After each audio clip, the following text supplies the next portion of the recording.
Normally we assume that this is probably your least favorite part of fight week. It seems to be for most fighters, but you were pretty outspoken when you thought you wouldn't get to do it. So Yeah. what was the thought process there behind saying, I want to do this? Well, this is part of the job. And I think a lot of people and a lot of fighters need practice in front of the camera and speaking to journalists.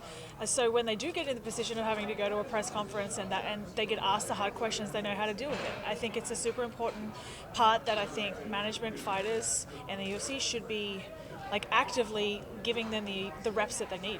So there wasn't any party that was like, sweet, one less thing I don't have to do. This is my job. If this is a part of my job, and the media is a part of MMA, so why not? It has been a crazy week, no question about it. How would you describe your experience so far? It was interesting finding out through social media that it changed. But for me, I was more concerned. I just wanted confirmation so I could tell my coaches, so they could change their flights so that they could go to LA instead of Vegas or wherever it was supposed to be. And once that happened, I was like, okay, well, I spoke to my management. They kind of were like, look, they're in limbo. They don't know what they're doing. So just bear with us. We'll give you the information when we receive it. And I was like, okay. I kept playing my game. I was playing Xbox. Assassin's Creed. I just logged 100 hours. I was going to say, was that the toughest part, was just the not knowing? Because it did seem like, especially with the holidays and all that people were just kind of not sure. Yeah, well, I didn't find out I was actually flying to Vegas first until Monday afternoon. But I was just I'm just going to pack anyway, and I'm either going to go to Vegas or I'm going to go to LA, so I'm going to be ready. For us, it wasn't really a big deal. It's the same cage, whether it's in Vegas or LA. I'm still going to be doing the same job. I've worked 12 weeks of training for this. One location change isn't going to change my game plan and my goal in getting this win. What do you feel about the matchup? I mean, how do you feel it plays in your favor? And what's been the focus? I know you were disappointed after last time out, so what's kind of been the focus in preparation? I really enjoyed this matchup. I think we're both very aggressive pressure fighters. I definitely don't see Cat wanting to stand. There is a big height and reach difference, and we obviously both want to play to our strengths. It's MMA. That's how this game works. And definitely for us, it's not really about what Cat's been doing. It's more about what we want to do, making those decisions in the cage, the right decisions, faster and when we need to, and really just showing how much we've changed in 6 months. Is it a number one contender fight? We never know with this division what's going on. So how do you look at this? I hope it's a number one contender, but we don't really, and that's the thing, is in the UFC, rankings don't mean anything anymore. So I'm hoping it's a number one contender, but you just never know. And really, for me, I would rather see them start signing featherweights. That's more of a priority for me than getting a title shot. I hope that I can use my platform to show them that this division is marketable, this division is worth investing in. They start signing people instead of giving them fights at bantamweight. I was going to say, did that disappoint you? That actually pissed me off more than the location change. I'm like, if you want to fight in a division, then actively campaign for fighting in that division instead of taking a fight at 135 or campaigning for fights at 135. I'm like, clearly, this is what you get when you bring in bantamweights to open up a division that's not their weight division. When you say something like that about bringing bantamweights to fight at featherweight, tomorrow, on Saturday, we also have the fight between Chris and Amanda. Do you almost wish that Chris wins so, they stop bringing in bantamweights? Because if Amanda wins, she's going to come back to bantamweight to defend her belt. To be honest, I haven't really thought about the Amanda Chris fight beyond wanting the winner. I'm more focused on me and my performance, and everything else depends on getting my hand raised on December 29th. How do you see that fight going, though? Did you ever envision something? I think my fight or the Chris fight. The Chris fight. I think stylistically it's a very interesting matchup. They're both very similar in styles. They're both pressure fighters, heavy strikers. I think the key for Chris is to pressure early and pressure constant. Like, it's smothering when you have someone that doesn't respect your power, that's constantly walking you down.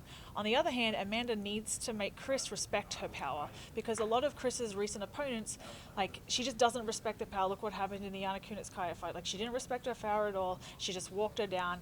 Look at the finish.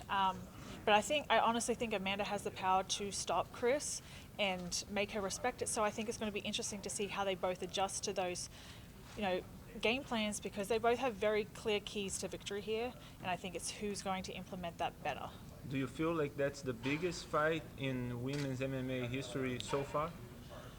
I don't know. I don't really think about fights in terms of like biggest fight in women's history, because the Holly and Ronda, like you guys said, that was the biggest fight in women's history. Now here we are a few years later. Now this is the biggest fight. So I think every few years there's going to be the biggest fight in women's history. Like same as, in the men's divisions, biggest fight in men's MMA or whatever it is. So I don't really think of it in terms of that. I think this is an amazing matchup between two phenomenal athletes at the top of their division and in their prime.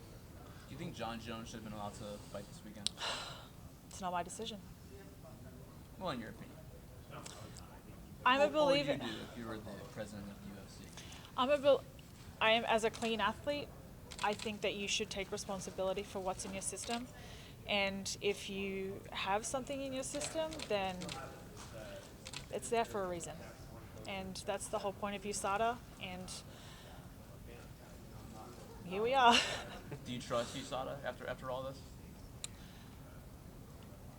All I can say is that every time I've been tested, I've come back clean. I'm 100% a clean athlete, and I'm proud to say that I'm a clean athlete, and that's all I can control. I can't control USADA. I can't control what they do. All I can control what goes into my body and making sure that I am clean. Did you have any hotels in Vegas that you guys booked it? No. I didn't have any family or friends coming in, okay. So that on that side, like, it made it easier because I didn't have to like worry about that. But I definitely feel for the other, fighters who have families and the fans. Like I feel more for them and like the staff at the UFC, like the logistical nightmare of what, having to change an entire event to a different state and what that entails in such a short notice. Why do they do that, you think? Why not just cancel the main event and go with Chris versus Amanda? I don't know. I don't know the numbers. I'm sure John brings in a lot of numbers, and maybe it's a pay-per-view thing. I have no idea. It's not my area of expertise. I don't get those information. You talked about numbers. Last question. And obviously there's some criticism about the UFC's promotion of the featherweight division.